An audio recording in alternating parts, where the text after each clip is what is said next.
Goodbye to a young man. He was such a fun-loving person, and out of this, I just want justice for David and his mom, his family, his brothers, because they're just torn up right now. As a family searches for answers, the police union says, don't forget the officer's perspective. They've never been in our feet, just like we've never been in theirs. I wouldn't know how to do their job. But they're constantly out there criticizing. As the investigation into the Austin police shooting of an unarmed teenager deepens, the KXAN News team is working to bring you a better understanding of all the aspects of this case. And that includes the officer involved, Jeffrey Freeman, a military veteran with a clear record, and memories of the young man he shot shared by family. We begin with KXAN's Chris Sadeghi, who took our questions about the use of force to the Austin Police Association. They showed us a similar case with the goal of helping the public see why a taser isn't always the safest choice.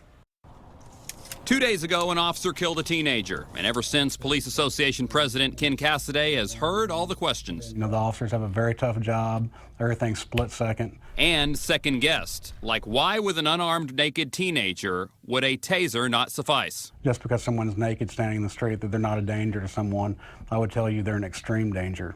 To prove that point, the association shared with us this video from 2005. Another naked man, unarmed, but this time a taser was used.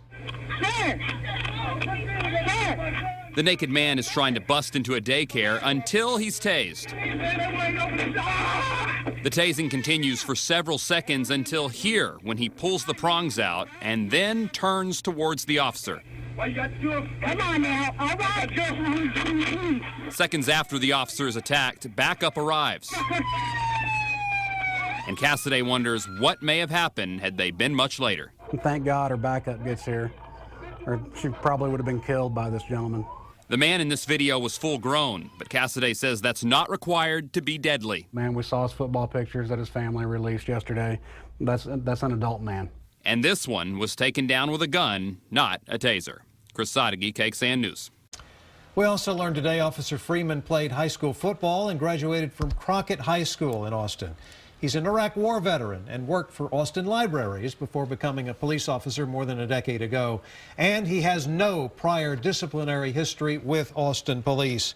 He's being represented now by the Combined Law Enforcement Associations of Texas. The big question remains whether the officer was justified in his actions. We looked up the APD policy manual to see what the policies are when it comes to discharging a gun. It specifically states an officer has no duty to retreat and is only justified in using deadly force against another when the officer reasonably believes the deadly force is immediately necessary to protect himself or others from what he reasonably believes would be an imminent threat of death or serious bodily injury. There are also protections in place if the officer needs to make an arrest or prevent an escape.